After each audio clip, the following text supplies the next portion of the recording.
Information দিতে চলেছি সেটা হচ্ছে চোয়াল নিয়ে। আমরা যদি বলি পৃথিবীর সব থেকে শক্তিশালী চোয়াল কার আছে, জানো কি? পৃথিবীর সব থেকে শক্তিশালী চোয়াল আছে কুমিরের, যার পাওয়ার যদি বলা হয় ওই চোয়ালের পাওয়ার কত কত ফোর্স দেয় ওখানে ওই চোয়ালের মাধ্যমে 16,500 নিউটন সে ফোর্স দিতে পারে, যেখানে মানুষ কত দেয় জানো? 70 থেকে 150 নিউটন ফোর্স দিতে পারে, কিন্তু কুমির প্রায় 16,500 নিউটন মিনিমাম বললাম ফোর্স দেয়। তাই পৃথিবীর সব থেকে শক্তিশালী চোয়াল কার আছে? কুমির। এবার যদি হয় পৃথিবীর মানে কুমির তো বিভিন্ন প্রজাতির আছে, সেই বিভিন্ন প্রজাতির মধ্যে সব থেকে বেশি শক্তিশালী কুমির কোনটা আছে? চোয়ালযুক্ত কুমির আছে অস্ট্রেলিয়া। অস্ট্রেলিয়া লবণাক্ত জলে একটা কুমির আছে, তার চোয়ালের পাওয়ার সব থেকে বেশি।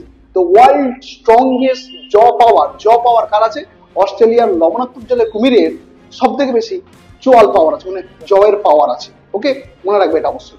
তো যাই হোক, এবার কুমির সবসময় মুখটা হা করে থাকে কেন? এটা খুব একটা মানে গুরুত্বপূর্ণ জিনিস। আমরা অনেকেই দেখেছি কুমিরকে ডিসকভারিতে দেখেছি বা কোনো ন্যাশনাল পার্কে দেখেছি হা করে বসে আছে।